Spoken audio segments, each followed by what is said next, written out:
This is the X-Zone Broadcast Network, broadcasting worldwide on broadcast affiliates and satellite program providers, including CNN Broadcast Network, Sirius Satellite Network, Star Media, Good News Radio Network, Angel Broadcast Network, Wiki Broadcast Network, and WPBN TV. For more information on the X-Zone Broadcast Network, visit us at www.xzbn.net.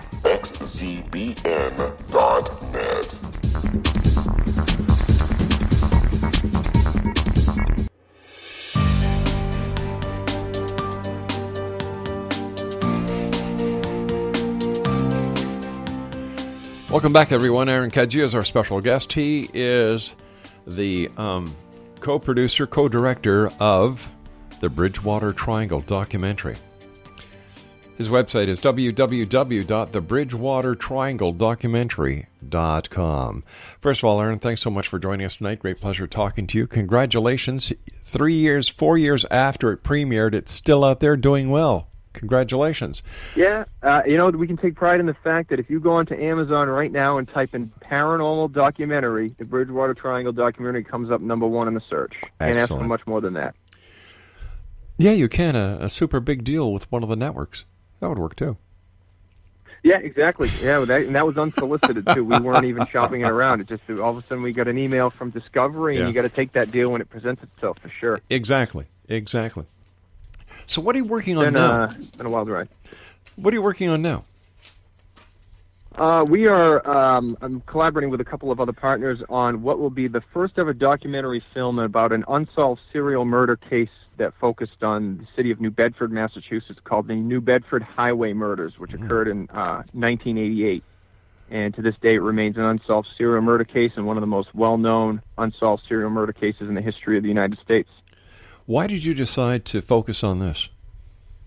Well, we interviewed Freetown detective Alan Alves, who was involved in the highway murders investigation because 3 of the bodies were dumped within his jurisdiction in the town of Freetown. And he said, if you're looking for another topic, you should do the highway murders. And I, of course, living around here, I know what the highway murders are, and I thought it would be an interesting topic. And lo and behold, we started doing the research, and it's a very, very much a hot-button topic. There's a lot at stake and a lot involved here with the 11 victims that were murdered as part of this killer.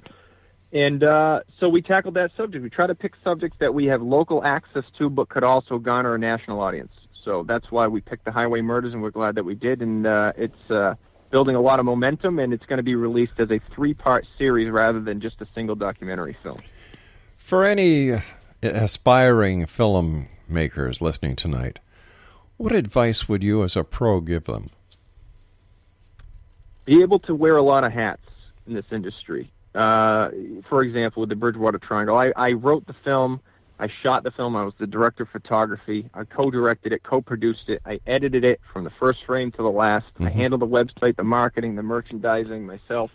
You have to be able to wear a lot of hats. I mean, we made the Bridgewater Triangle documentary on a very, very modest budget. Basically, I mean, I run a video production company, so we didn't have to outsource a lot of tasks with that.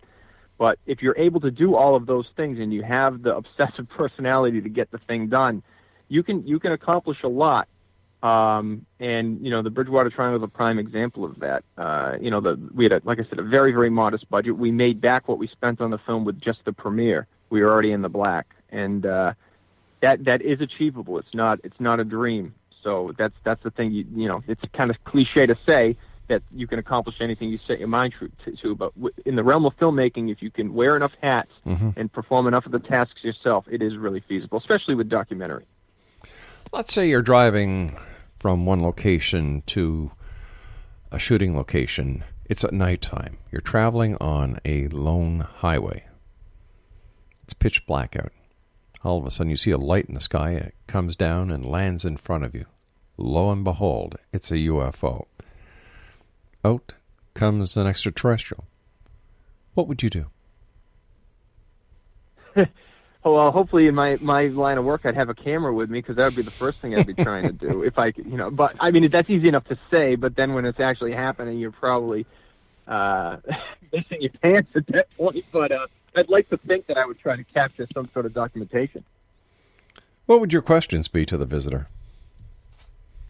Well, that's assuming that we could communicate with one another, but I'd ask them where they're from, I guess, and how long it took them to get here, and why they have an interest in this planet.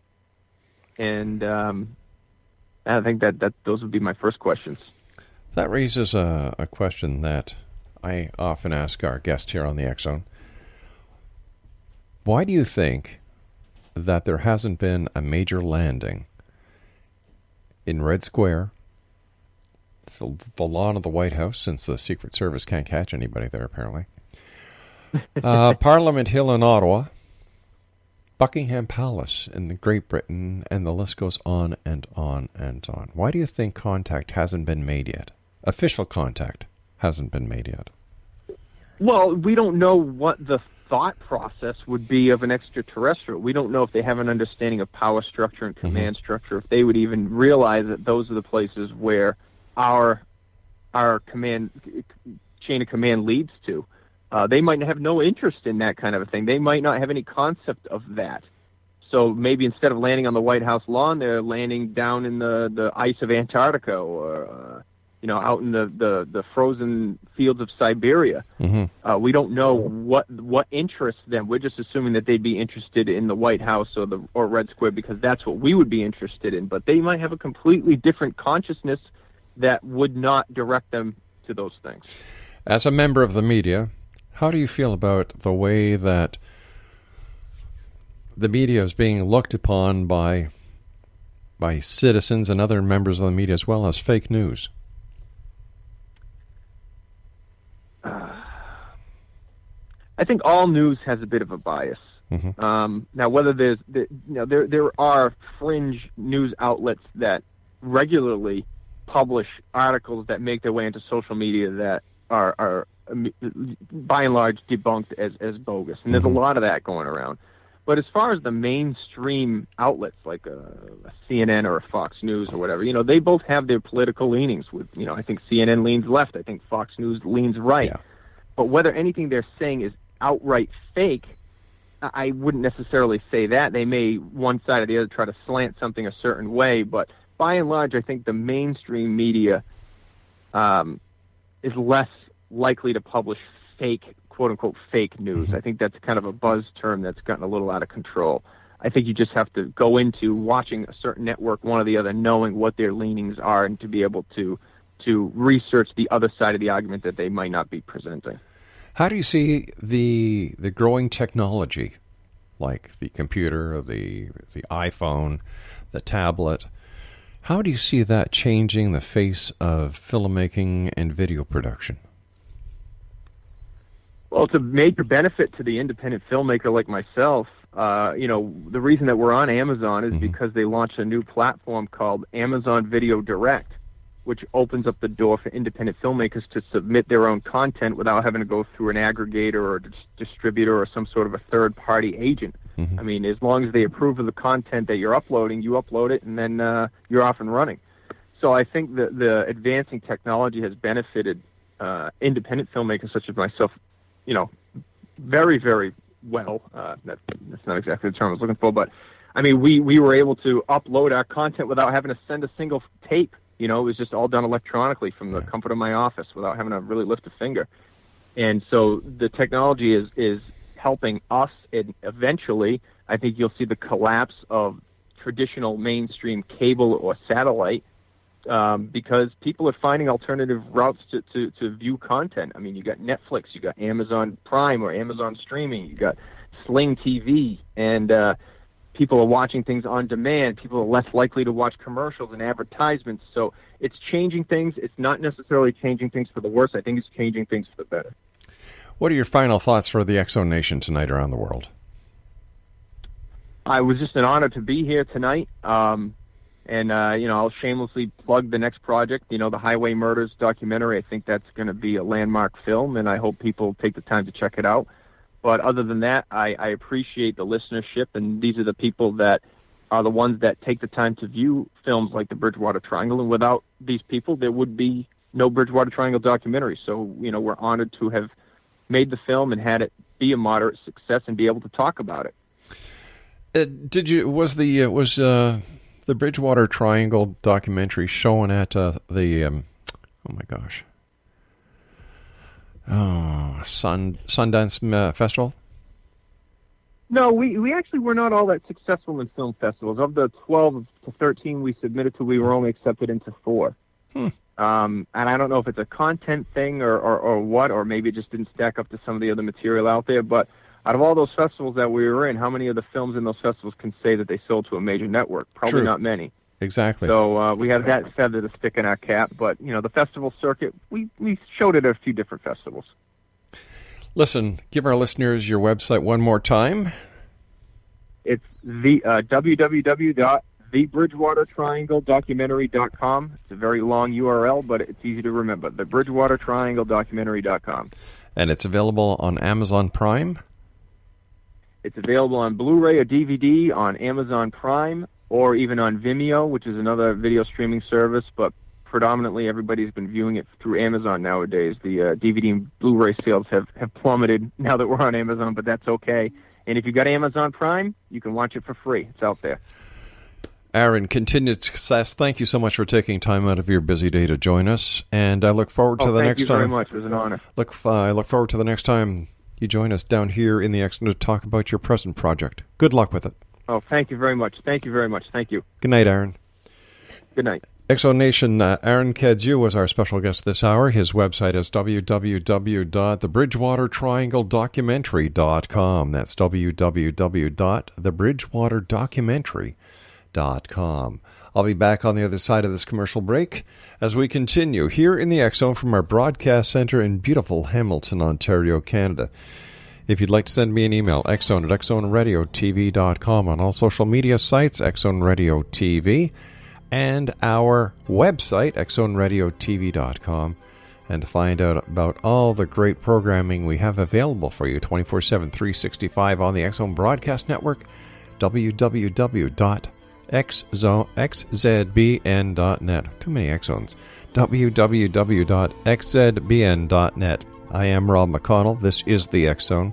We'll be back on the other side of the news.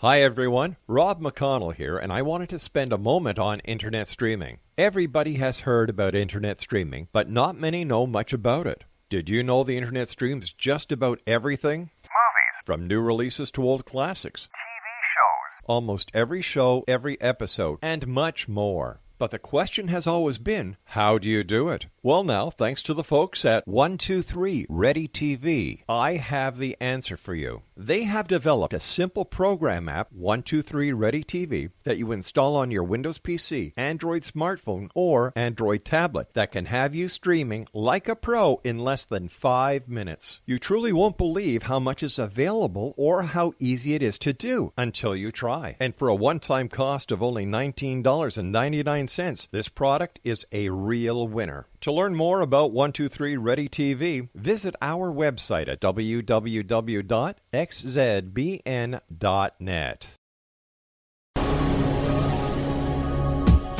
This is the X-Zone Broadcast Network, broadcasting worldwide on broadcast affiliates and satellite program providers, including CNN Broadcast Network, Sirius Satellite Network, Star Media, Good News Radio Network, Angel Broadcast Network, Wiki Broadcast Network, and WPBN TV. For more information on the X-Zone Broadcast Network, visit us at www.xzbn.net.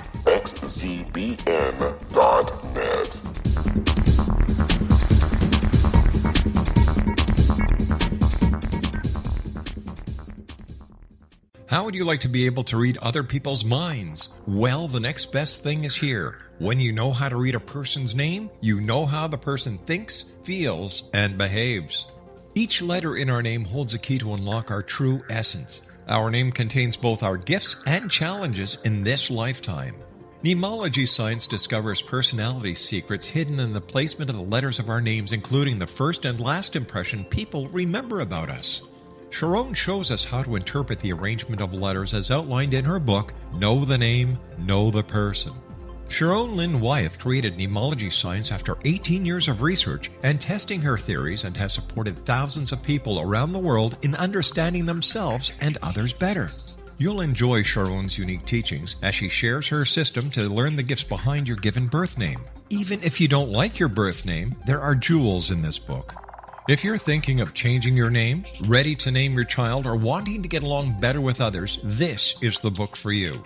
If you'd like to improve your relationships and change your life for the better, get the book today, Know the Name, Know the Person, or visit www.knowthename.com. That's www.knowthename.com. Take a step back in time and discover old Florida cuisine at Marsh Landing Restaurant in Fellsmere, Florida. Enjoy delicacies such as frog legs, gator tail, catfish, and swamp cabbage, or enjoy the more traditional cuisine such as hand-cut Angus steaks, ribs, and seafood.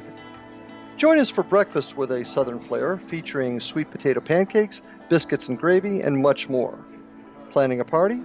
Marsh Landing's private dining rooms can accommodate groups from 8 to 80 people. While you visit, enjoy the historic pictures, artifacts, and stories that line the walls. Marsh Landing is truly a unique experience. Marsh Landing Restaurant, 44 North Broadway in historic downtown Fellsmere, or visit marshlandingrestaurant.com. Marsh Landing, old Florida cuisine at its best.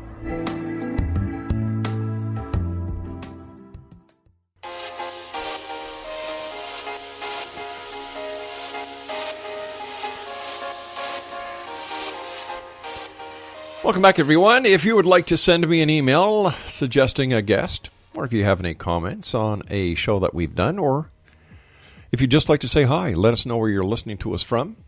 My email address is xzone@xzoneradiotv.com. Aaron Cadieux is our special guest. He is the co-producer, co-director of the Bridgewater Triangle. The website is www.thebridgewatertriangledocumentary.com. Tell us about the filming. How long did it take you guys from the time you decided to do the film until the time it had been totally edited and you had the finished copy in the can?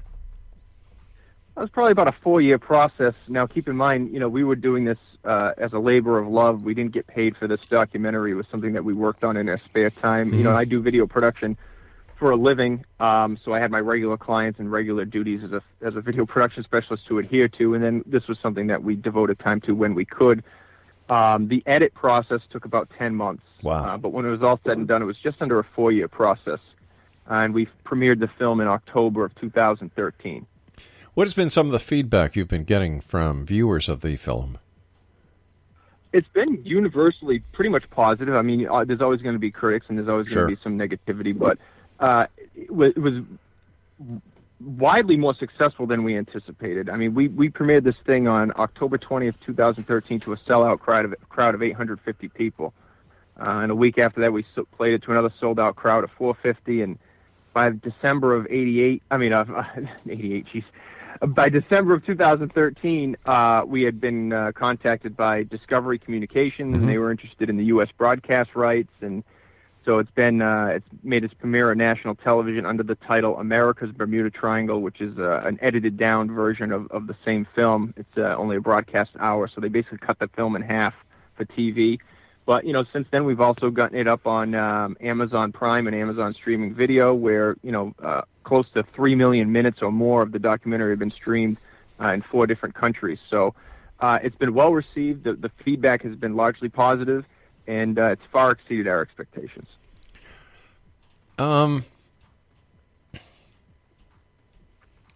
So after having completed this, it's obviously been a great success. It's still making the rounds. Viewers are still watching it. Interest is being generated about not only the Bridgewater Triangle, but I'm sure other areas of mystery throughout the United States and other countries. Are you going to be doing a sequel? Are you going to be doing another documentary on another mysterious triangle in the world? At this point, I'm wrapped up in a massive project right now that is not a paranormal documentary. I mean, it actually is a result of the Bridgewater Triangle documentary in a roundabout way. One of the witnesses that we interviewed in the Bridgewater Triangle had recommended this other topic as something that we should tackle. So, but as far as another documentary in the paranormal realm, it's not something that I'm opposed to. I mean, we've gotten a lot of people have submitted a lot of firsthand accounts and stories to us after the fact because we did this documentary.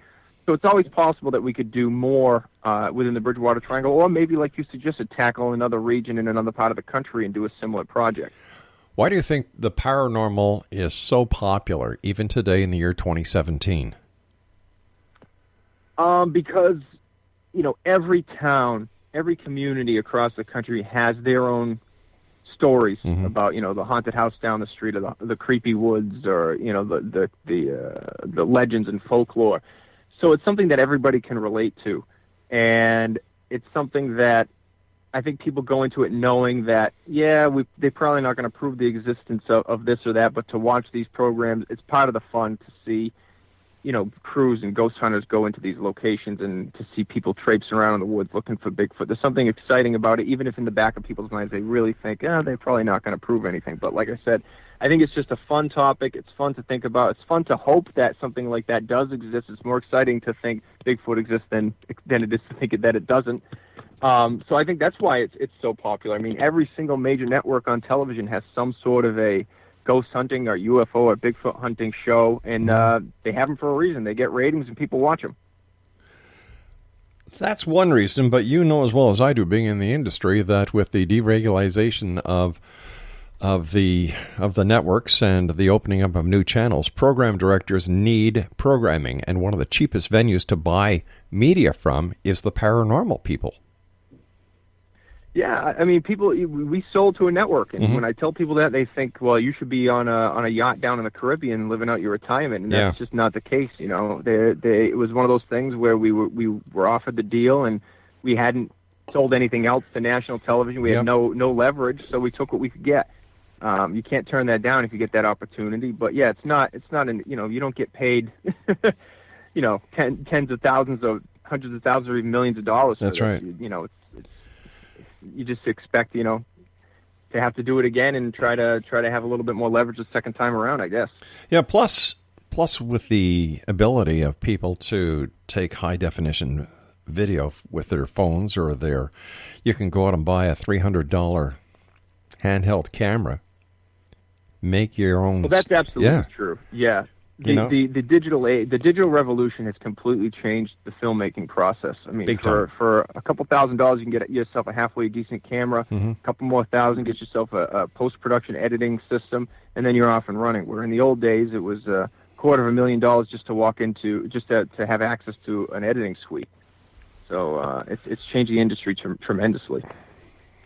Do you think that the television shows on TV, the reality TV shows, are an asset or a hindrance to the paranormal community? Largely a hindrance. We watched a lot of those programs, not to speak badly of those kind of programs, but we watched a lot of those to learn what not to do with this documentary. Right. And we tried to make this documentary for the intelligent viewer, of somebody that would watch it and say it was refreshing, a refreshing change from what they see on TV, largely.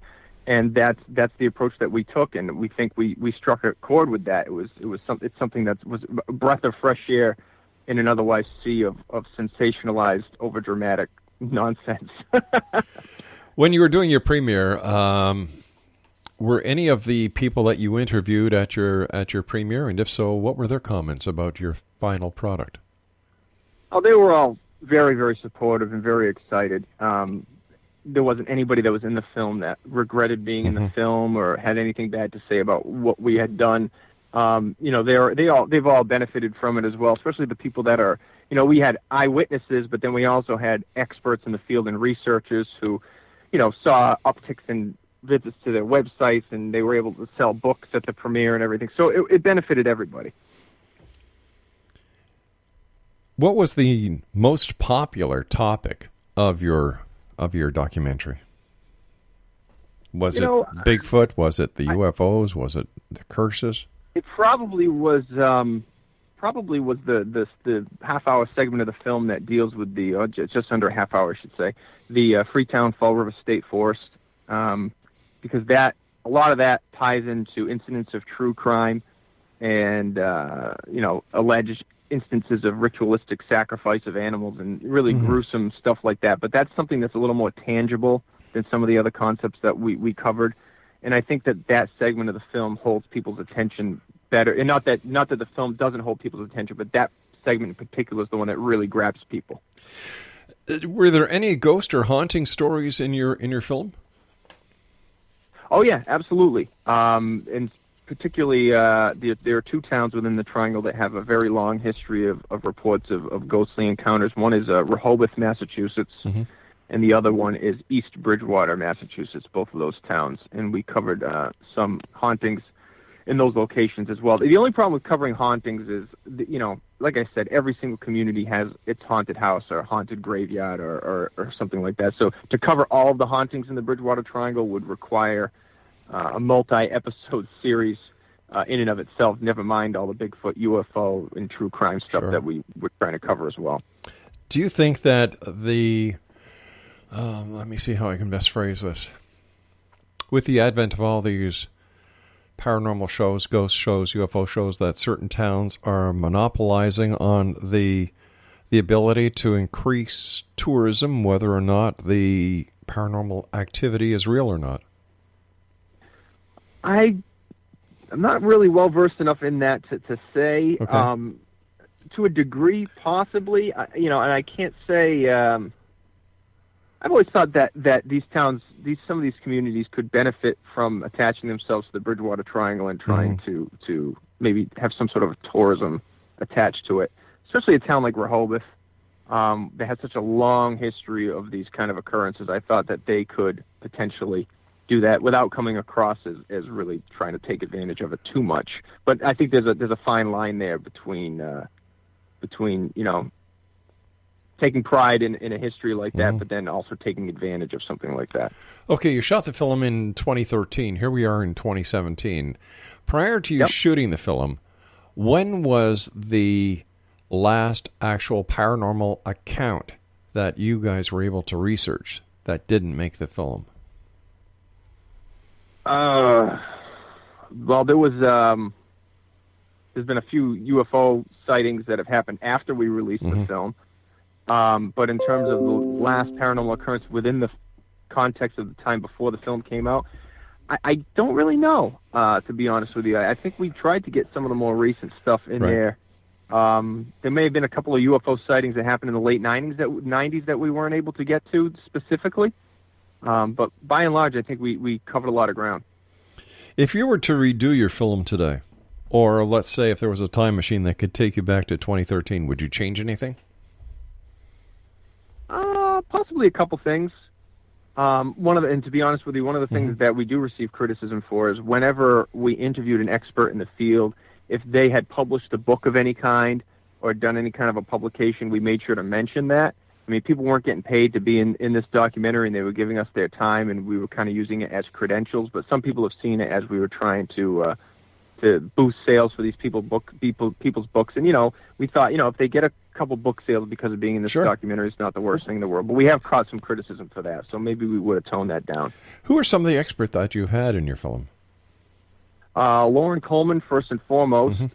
Jeff Belanger, who writes for Ghost Adventures on the Travel Channel. He lives here in Massachusetts. He's and he also well-renowned. He also has his own website, ghostvillage.com. Yep. Ghostvillage.com, yep. Jeff Belanger's probably the second highest profile guy.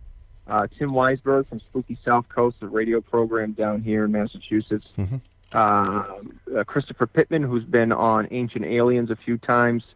John Brightman, who's been on Ghost Lab and My Ghost Story, I believe. And Christopher Balzano, who's an accomplished author in this field. So quite a few guys, with Coleman and Belanger probably taking the lead. Did you know that my gosh, Jeff Belanger was a songwriter? I did know that he dabbled in music. I did know that. He's a fantastic interview. He's very witty. Yep. He's very quick on his feet. He's very engaging and very entertaining, and we were very excited when he agreed to be interviewed. He's a great guy. I've had the pleasure of meeting and working with Jeff over the years, and He's a breath of fresh air in the industry as well. Aaron, stand by. Absolutely. You and I have to take our final break. Exonation, Aaron Cadieux is our special guest, and his website. All right, do you have your pens and paper ready? Okay, here we go. the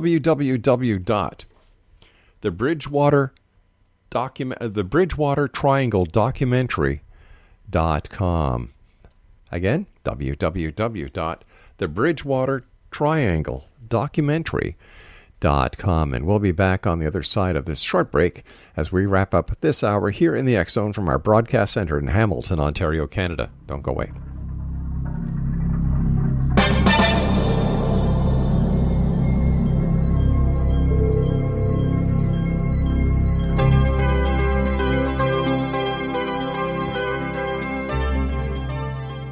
Hi everyone, Rob McConnell here, and I wanted to spend a moment on internet streaming. Everybody has heard about internet streaming, but not many know much about it. Did you know the internet streams just about everything? Movies, From new releases to old classics. TV shows, Almost every show, every episode, and much more. But the question has always been, how do you do it? Well now, thanks to the folks at 123 Ready TV, I have the answer for you. They have developed a simple program app, 123 Ready TV, that you install on your Windows PC, Android smartphone, or Android tablet that can have you streaming like a pro in less than 5 minutes. You truly won't believe how much is available or how easy it is to do until you try. And for a one-time cost of only $19.99, this product is a real winner. To learn more about 123 Ready TV, visit our website at www.xzbn.net.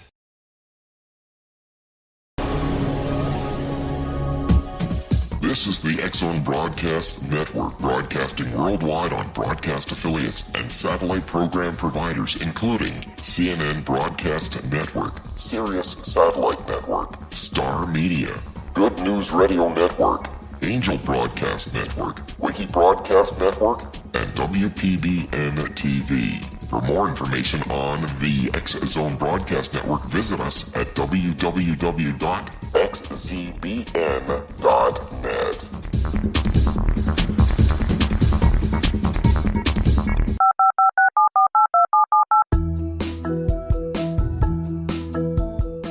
Did you know that when you're on the road with limited data or Wi-Fi, you can still listen to the X-Zone Radio Show with Rob McConnell, The Science of Magic with Gwilda Wiyaka, X-1, Dimension X, Space Patrol, and every minute of the X-Zone Broadcast Network by calling 213-401-0080, courtesy of Audio Now. No smartphone, app, or internet needed. It saves your data plan, and it's free if you have unlimited minutes.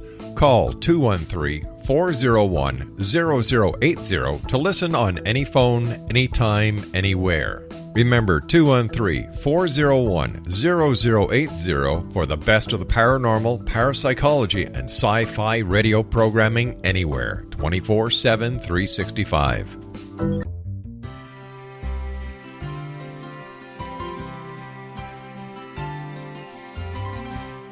True healing must address 4 levels: physical, emotional, mental, and spiritual, for us to live joyful and productive lives. We tend to treat 3 of the 4, leaving the spiritual languishing. If you're tired of the same dysfunctional patterns cropping up in your life, Soul Balancing is for you.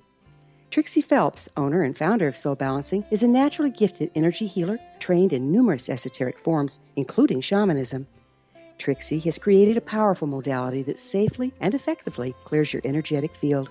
A soul balancing session can remove interference, heal trauma, and restore your hope. Contact Trixie for a life-changing long-distance session today, www.soulbalancing.world.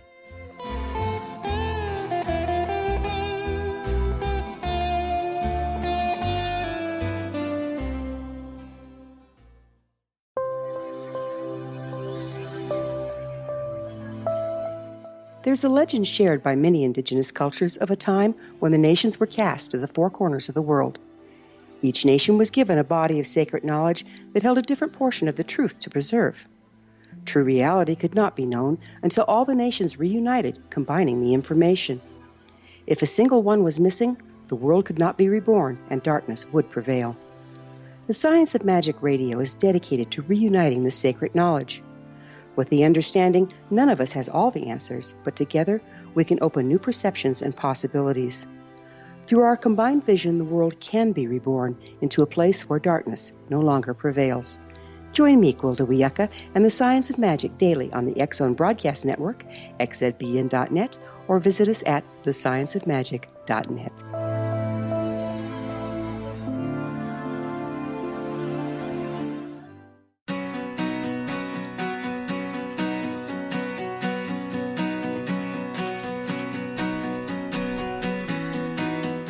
Welcome back, everyone. Aaron Cadieux is our special guest. www.thebridgewatertriangledocumentary.com. And if you go onto YouTube and just put in the search engine Bridgewater Triangle, you'll find a number of great documentaries. But make sure that that the ones you're looking for are the Bridgewater Triangle store.bigcartel.com. And just give me a second here, X Zone Nation. I'll find some other. I guess the best way would just go onto YouTube and search for the Bridgewater Triangle documentary, right? Yeah, that's correct. And I don't know how many listeners you have down in the U.S. I'm sure there's some. Oh, we've got tons down in there. If there are if people are members for Amazon Prime, which is similar to Netflix, you can watch the film for free on Amazon Prime right now. You can just search Bridgewater Triangle on Amazon. It'll be the first thing that pops up. Super. Okay, let's get down to the basics. When was the Bridgewater Triangle first discovered, and by who and how?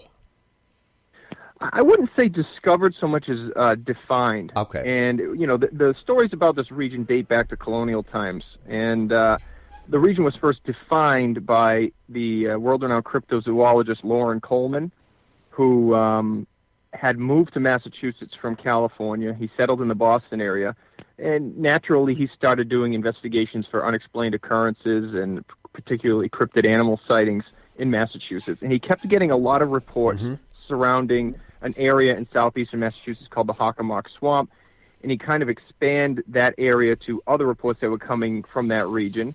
And the Bermuda Triangle was a hot topic at that time, and he kind of defined this area as the Bridgewater Triangle. So whether or not it's really a triangle or not is kind of something that's up for debate. It's more or less just like a hot spot or an alleged hot spot for unexplained occurrences. So he first coined the phrase Bridgewater Triangle back in the late 70s. Do you have any reason, or during the filming of your documentary or during the research phase of the script for the Bridgewater Triangle, were there any hypothesis on why this area is so active with paranormal activity? Well, the most popular theory is that there was a major war between the indigenous people, the Wampanoag tribe, and the English settlers back in 1675 and 1676, where on a per capita basis, it still remains the bloodiest war in American history. Now, obviously, not nearly as many people were killed as, say, during the Civil War, but for the amount of people that were in the area at the time, we're talking about 5% of New England's combined population was wiped off the map as a result of this conflict. And a lot of the major engagements and initial battles in that war took place in the vicinity of the Bridgewater Triangle region. And there's rumors that the Native Americans possibly placed a curse on the land after they were cheated out of their land. So that's probably the primary theory as to where some of the odd occurrences are coming from with the Bridgewater Triangle, whereas other people say maybe the area had a reputation for the odd and the unexplained or the bizarre before that, and maybe the war was a result of that as well. So it's kind of a chicken or an egg thing that you never really get the answer to. How did being a skeptic affect your involvement in the film, and how did it affect the film itself? Well, like I said, I walked into this project. Well, I walked into this project probably about a 99% skeptic, and still walked away 96. But there were a few things that took place during the film, or things that we talked about in the film that even made me take a step back and question that. But I think being a skeptic helped in the production of the documentary because as a result, we weren't trying to shove any of this down anybody's throat as 100% indisputable fact. We felt it was our job to just relay the information, collect the stories from the first-hand eyewitness accounts, and just let them tell their stories and basically let the viewer decide whether they think these people are telling the truth or not. You know what? I applaud that type of creative filmmaking and video. It seems today that so-called reality TV is anything but reality TV. And what you just described, in my opinion, is the way it should be done. Let the viewer or the listener or the reader make up your mind. I see my job as a broadcaster, whether I'm doing the TV show or whether I'm doing the radio show or writing, is to bring as much information as I can to the venue. Get it out there and let the listener or the reader or the viewer make up their mind. That's correct. I mean, the paranormal is a virtually impossible thing to prove. Right. I mean, people have been studying the paranormal for hundreds of years, and nothing's ever been proven. Mm-hmm. And so we knew we weren't going to prove anything with this documentary. We were just relaying the information. More than that, was you are giving your viewers a history lesson. That's something I was going to mention. It kind of escaped my mind. But when people watch this documentary, there's a lot of history woven into the story, and a lot of true history woven into the story, and it's very different from what people are expecting.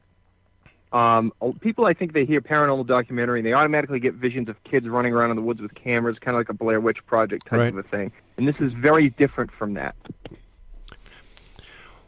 When you were doing your documentary, what was the one story that made you scratch your head and say, Not the experience with the lights, but the story itself? We tracked down a gentleman named Bill Russo, who had a bizarre encounter in 1990, just outside of the Hockomock Swamp in a town called Raynham. He used to work the night shift, and he got home from his shift, and he took his dog out for a walk, and he and his dog encountered this 3-foot-tall, hair-covered creature that tried to communicate verbally with him and his dog, and actually at one point beckoned them to come closer. And he claims that he and his dog were paralyzed with fear. But the thing that struck me with that story was, I went up alone to interview Bill Russo. He was, at that point, he's living out on Cape Cod in Massachusetts, and I drove to his house and interviewed him there. And when he was telling that story, he just came across as so credible, so genuine, that I absolutely believe he saw something that he cannot explain. Now, what he saw, I can't say, but it was the most convincing story I've ever told in a documentary. And while we were shooting, I can remember just the hair on my arm standing up, the hair on the back of my neck, and to this day, it probably remains one of the most memorable segments in the documentary film. There are a lot of reports of Bigfoot. Loren Coleman has done a magnificent job of trying to bring enough evidence and proof without having to bring a cadaver of a Bigfoot to the public to prove that Bigfoot does exist. And yet there are so many researchers that are trying their very best to find Bigfoot. And even with all the technology we have available today, Aaron, it seems that Bigfoot is smarter than we are, because to this very day, there is no evidence or proof that Bigfoot does exist. Well, the skeptic in me is going to add to that and say, every time there is an alleged photograph or an alleged video of Bigfoot, it always happens to be blurry or grainy and impossible to see, even with the state-of-the-art cameras that are equipped on every cell phone nowadays. So, there's a guy we interviewed in the documentary. His name's Derek Gunn, and he has a theory that Bigfoot might be an interdimensional type phenomena, where when it's there, you're physically seeing it because it's there, but when it can choose to cross dimensions and vanish, and it's kind of an out there theory, but it's one of the more interesting ones that would give you some sort of an explanation as to why a Bigfoot has never been proven to exist, or why we've never found a dead Bigfoot, or why we've never captured one. All right, because it's some sort of an interdimensional thing. Let me throw this at you. Sure. With the modern technology we have, with drones and FLIR and helicopters, it wouldn't be very hard if somebody wanted to take a serious look into the Bigfoot phenomenon, just to do a grid using a FLIR camera on a drone. Like, what am I missing here? What am I missing? Maybe it's a matter of the people that are looking to do that are not the ones that have the tools to do it. I don't really have an explanation for you. Maybe it's a funding issue. To have a drone that could do that kind of a flight pattern for that long of a period of time would be more costly than flying a drone up in the sky for 15 minutes, which is usually the average flight time of a consumer drone. So I don't have much more of an explanation for you other than that. What is your take on UFOs? I absolutely 100% believe that we are not alone in the universe. That the universe is too vast. There's too many. How many billions of galaxies they've estimated in the observable universe to suggest that this one tiny speck in this corner of our galaxy is the only place where there's life is ridiculous. And whether extraterrestrials have actually visited us or not, I can't say. But I absolutely believe in life on another planet, and it would not surprise me if there's a race of beings somewhere else that have the technology to send craft that are far more advanced than anything we have here on this planet, and they have visited the outer reaches of our atmosphere, or even flown over cities and towns. There's a lot of encounters that just defy logic and defy explanation. What I can't understand is why people think that these extraterrestrials must be carbon-based units and that we would easily recognize them as aliens. Well, it plays into the whole concept of life as we know it. That's right. And we don't know everything about the universe and even things within our own galaxy. So there may be some form of life that is different from what we know life to be. Part of your documentary entitled the Bridgewater Triangle documentary deals with Indian curses. Do you think, as a skeptic, as a filmmaker, and as someone who has researched the curses within the area, do you think that curses are real? No, as far as the Native Americans, I mean, if you go back to King Philip's War, yes, a lot of the engagements and battles took place within the boundaries of Southeastern Massachusetts, but the war spread. There were towns out in western Massachusetts that were burned down that are well outside of the Bridgewater Triangle, and some of those towns took 70 years to be re-inhabited by settlers. That's how bad the damage was. So why the Native Americans would place a curse just on this little corner of Massachusetts doesn't really make a lot of sense to me. And the thing with the Bridgewater Triangle as a skeptic that I kind of say is that people that live here are living in an area that they know has been defined as an area for unexplained occurrences. So people that are here have a heightened awareness to that. So if somebody's walking in the woods in the Bridgewater Triangle and they hear something crashing through the trees, or if they see a light that they can't explain or something like that, they automatically are going to attribute it as to being paranormal, unexplained, and part of the whole phenomenon of the Bridgewater Triangle, where if you took that same person and they experienced that in an area where there wasn't a reputation for that, they might attribute it to a deer running through the woods or a plane in the sky. So I think there is a propensity for people to attribute things that aren't necessarily paranormal to things that they think are, I don't know what I'm trying to say, but they're attributing things to the paranormal that aren't necessarily paranormal, is what I'm trying to say. And I think it's because they're living in an area where they have this heightened awareness. Aaron, please stand by. You and I have to take another break for the news at the bottom of the hour. Exonation, Aaron Cadieux is our special guest, and he is the co-director, co-producer of the Bridgewater Triangle documentary. You can go on to YouTube and type that in and get a preview. His website, www.thebridgewatertriangledocumentary.com. And Aaron and I will be back on the other side of this break with the news as we continue investigating the world of the paranormal and the science of parapsychology right here in the X Zone from our broadcast center in Hamilton, Ontario, Canada. Don't go away.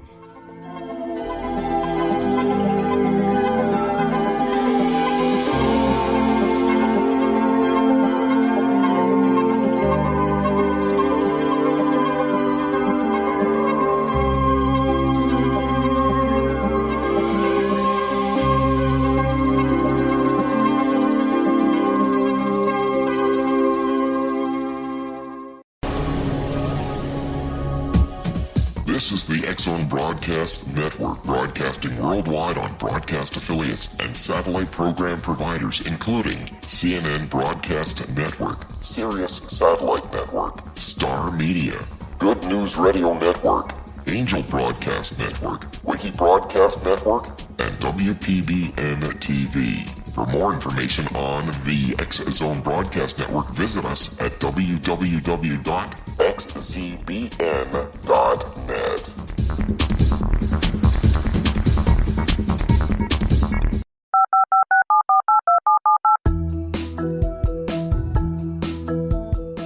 Did you know that when you're on the road with limited data or Wi-Fi, you can still listen to the X-Zone Radio Show with Rob McConnell, The Science of Magic with Gwilda Wiyaka, X-1, Dimension X, Space Patrol, and every minute of the X-Zone Broadcast Network by calling 213-401-0080, courtesy of Audio Now.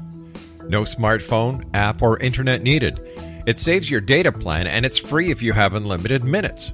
Call 213-401-0080 to listen on any phone, anytime, anywhere. Remember 213-401-0080 for the best of the paranormal, parapsychology, and sci-fi radio programming anywhere, 24/7, 365.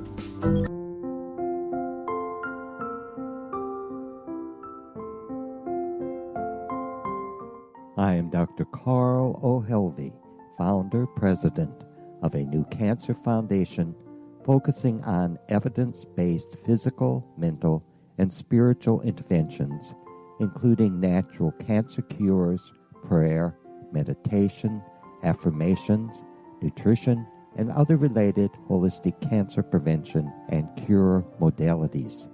These are used in cancer education, research, and financing care. I ask for your help to continue this important work by donating at www.holisticcancerfoundation.com.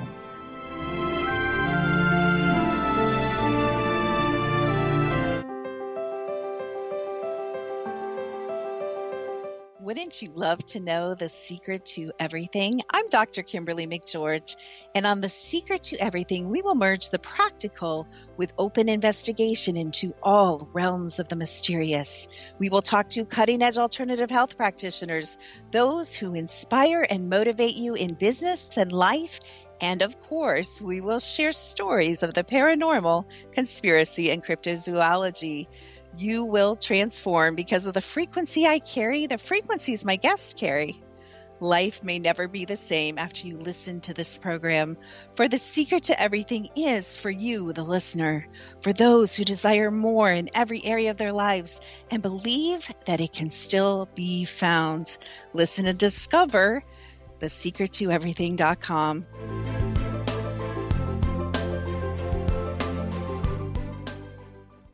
Little children aren't the only ones afraid of the dark. Millions of soldiers return from war zones with PTSD, anger, frustration, fear, and loneliness, much of which surfaces during the darkness of the night. You have the chance to change the lives of these American heroes. Songs and Stories for Soldiers.us provides free MP3 players for these men and women. With a list of 3 million songs in 16 different styles, 100,000 audiobooks, and 30,000 old-time radio programs, every veteran can find something to soothe and comfort them at no cost.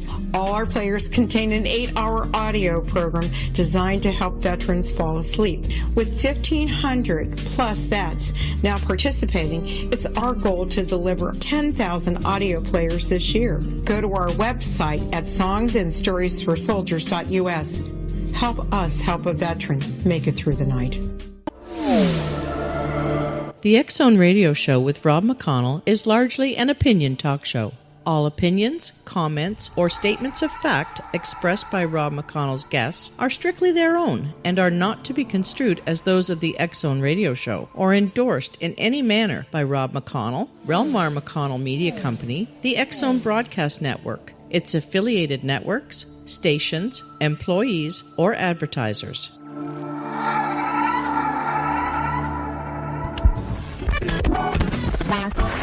All Hit Radio.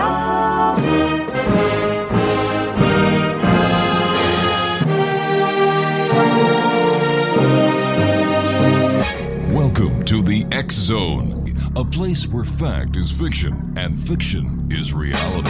Now, here's your host, Rob McConnell.